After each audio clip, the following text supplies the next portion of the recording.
Hola a todos, soy Jordi Oliveras de Hydrosync, plataforma de asistencia técnica para proyectos de ingeniería hidráulica, y en este vídeo os explicaré cómo funciona o cómo usar este Excel de cálculo de pérdidas lineales que tenéis disponible en la página web, junto con otras aplicaciones en forma de Excel para efectuar cálculos dimensionados, todo relacionado con la ingeniería hidráulica, que podéis encontrar en www.hydrosync.com. En este Excel obtendréis como resultado las pérdidas de carga lineales mediante dos formulaciones, por Colebrook-White o por Hazen-Williams.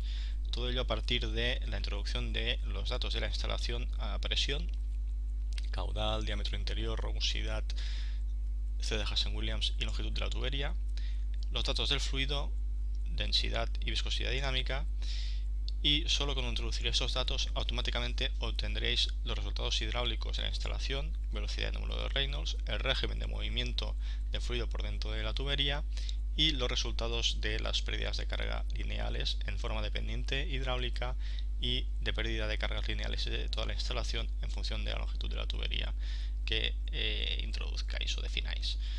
También he añadido un campo de diferencia de resultado de la pendiente hidráulica en función del método utilizado.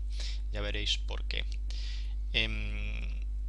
Las pérdidas de carga lineales por Colebrook-White se basan en encontrar un coeficiente de fricción F, coeficiente de fricción entre el fluido y la tubería y entre las partículas del fluido, y el resultado para encontrar este coeficiente de fricción se utiliza una formulación implícita que todos conoceréis, que gracias a Excel como este, pues, la solución es muy simple.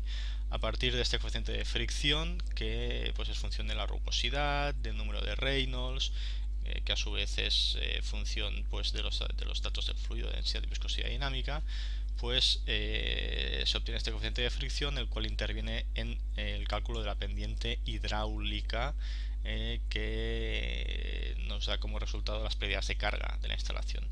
En cambio, Hazen-Williams es una fórmula más sencilla, más simple, ya que para obtener la pendiente hidráulica solo intervienen los datos de caudal, diámetro interior y la C de Hazen-Williams.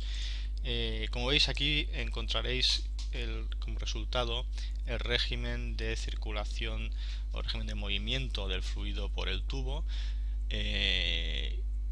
que normalmente siempre será turbulento para velocidades normalmente de cálculo de proyecto, que suelen estar cercanas al metro por segundo. Pero para velocidades bajas, por ejemplo, que implican Reynolds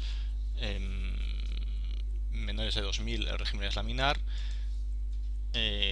Velocidades bajas también con Reynolds entre 2000 y 4000 son regímenes de transición.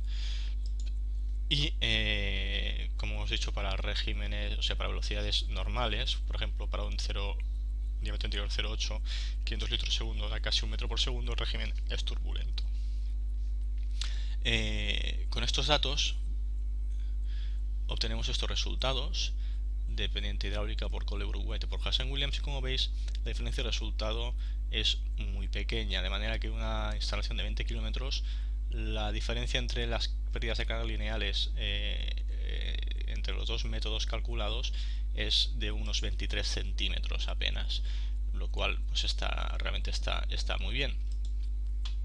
Si, por ejemplo, variamos la viscosidad dinámica, que es función de la temperatura, para ello tenéis aquí una tabla resumen donde para distintas temperaturas de fluido tenéis el valor de viscosidad dinámica correspondiente. En este caso había considerado un fluido de temperatura 20 grados, vamos a considerar un fluido de temperatura 15 grados, el cual es 1,139 por 10 a la menos 3 pascales segundo. Entonces introducimos aquí 1139. La diferencia aún es menor, ya, como podéis comprobar, se ha modificado el resultado de Colebrook-White. Pero ¿qué pasa si utilizamos valores de rugosidad en función del material de la tubería? Por ejemplo, vamos a hacer la prueba con un PRFV el cual las tablas de referencia siempre nos dicen que la rugosidad a considerar es 0,01, mientras que su C de Hazen-Williams es 145. Entonces, si ponemos aquí una rugosidad de 0,01, vemos que la diferencia de resultado de la pendiente hidráulica entre Colebrook-White y Williams es de casi un 14%, lo cual significa que en esta instalación de ejemplo de 20 kilómetros de tubería, la diferencia de pérdida de carga de toda la instalación es de más de 2 metros de columna de agua, lo cual puede significar un problema a la hora de diseñar pues el bombeo o la impulsión que debe suministrar la energía para transportar el caudal, o las alturas del depósito, o hasta la altura donde llegará el agua en el punto de abastecimiento.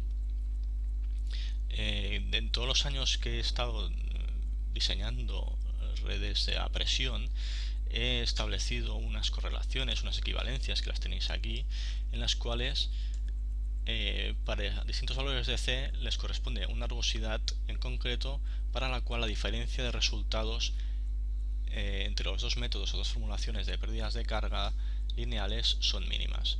Por ejemplo, teníamos antes una C de 145 en la rugosidad de 0,1 milímetro que nos daba una diferencia muy pequeña. Si cogemos, por ejemplo, una C de 130 al cual le equivale una rugosidad de 0,4,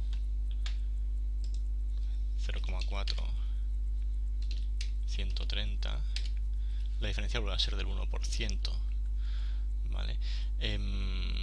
Esto puede ser un quebradero de cabeza a la hora de diseñar una instalación, porque ¿qué eliges? La rugosidad de... ¿Qué método eliges? Colebrook-White o Hazen-Williams. Entonces, en función de la datos de rugosidad o C que utilices, los resultados pueden ser muy similares o muy diferentes. Entonces aquí es criterio del técnico el usar un método u otro para el cálculo o el diseño de una instalación a presión. Normalmente en los pliegos de redacción de proyectos de las administraciones que gestionan las redes a presión ya indican qué rugosidades hay que utilizar para el cálculo. Por ejemplo, en ATL me había encontrado yo siempre que había que calcular la instalación o la hidráulica de la instalación con dos rugosidades, 0,1 y 0,5 milímetros, con lo cual las diferencias, si usando un 0,1 milímetros, si uso una C de Hazen-Williams de 145, pues la diferencia es mínima. Pero claro, la tubería, por ejemplo, podría ser de acero.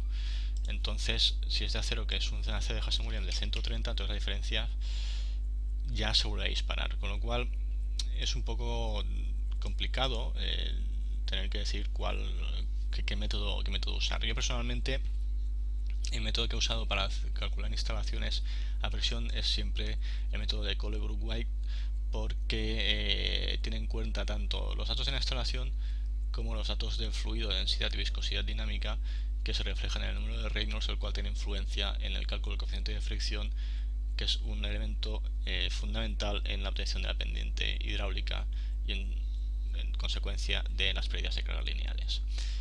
En fin, eso es todo. Espero que este Excel os sea de utilidad y nos vemos de nuevo en próximas entregas de más recursos en Hydrosync. Un saludo a todos. Hasta luego.